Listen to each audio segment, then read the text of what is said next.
মানুষ হোক বা পশু, মায়ের ভালোবাসার তুলনা হয় না।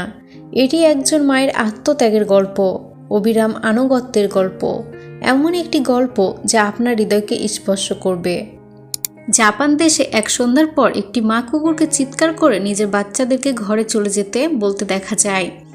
সে চিৎকার করতে থাকে তার মালিকের দিকেও, কারণ সে আভাস পাচ্ছিল কোনো বিপদের। আর ঠিক তখনই একটি বড় ভূমিকম্প আসে, আর পুরো ঘর বাড়ি এলাকার সব কিছু ধ্বংস হয়ে যায়। কুকুরটি তখন স্তূপগুলো সরিয়ে মাটি খুঁড়ে নিজের মালিককে বাঁচানোর চেষ্টা করছিল। এ থেকে আমরা বুঝতে পারি অবলা জানোয়ারও আমাদের কতটা পরোয়া করে, যতটা আমাদের আপনজন করে না। এমনকি ছোট বাচ্চাটিও মাটি খুঁড়ে বের করছিল। অবশেষে কুকুরটি তার মালিককে দেখতে পায়, কিন্তু সে তাকে বের করতে পারে না, তাই আর্মিদের কাছে সাহায্য চাইতে যায়। আর্মি তার ইশারা বুঝতে পেরে সাহায্য করতে আসে। আর্মিগুলো আহত মানুষদের হেলিকপ্টারে করে নিয়ে যায়। ছোট মেয়েটি বারবার আর্মিদের অনুরোধ করতে থাকে কুকুরগুলোকে সাথে নিবার, কিন্তু আর্মিদের কাছে কোনো উপায় ছিল না, কোনো জায়গা না থাকার জন্য। কুকুরটি নিচ থেকে অসহায়ের মতো নিজের মালিককে চলে যেতে দেখে। সে বোকার মতো হেলিকপ্টারের পিছনে দৌড় দেয়, কিন্তু বুঝতে পারে দৌড় দিয়ে কোনো লাভ নাই। ছোট মেয়েটিও কান্না করতে থাকে। কুকুরটি একা থেকে যায়। কুকুরটি তার বাচ্চাদের কাছে ফিরে আসে। তাদের অনেক ক্ষুধা লাগলে খাবার খুঁজে বের করে।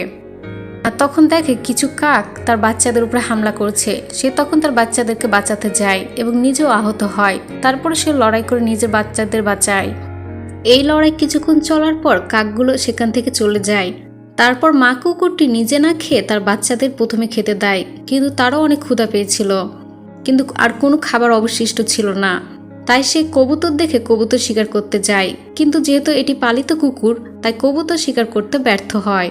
কবুতরগুলো কুকুরের উপস্থিতি টের পেয়ে উড়ে পালিয়ে যায়, কিন্তু কুকুরের অনেক ক্ষুধা পেয়েছিল, তাই সে বুদ্ধি করে খাবারের সন্ধান করতে যায় বাড়ির ফ্রিজে।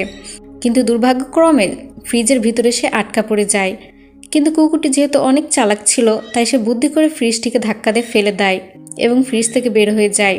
তারপর সে একটি কম্বল টেনে বের করে বাচ্চাদেরকে নিয়ে থাকার জন্য। সেদিন রাতে প্রচণ্ড বৃষ্টি হয়।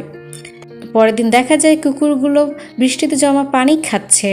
তারা এভাবে খেয়ে অভ্যস্ত না, কারণ তারা পালিত কুকুর ছিল, কিন্তু এখন টিকে থাকতে তাদের সংগ্রাম করতে হবে।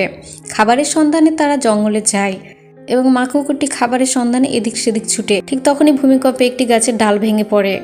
ভাগ্যক্রমে মা কুকুরটি বেঁচে যায়। জঙ্গল থেকে ফেরার সময় রাতের বেলাও তারা দুর্যোগের মুখে পড়ে এবং ব্রিজটি ভেঙে মা কুকুরটি বাচ্চা সহ নদীতে পড়ে যায়। তারপর মা কুকুরটি সাঁতার কেটে প্রত্যেকটি কুকুর ছানাকে বাঁচায়।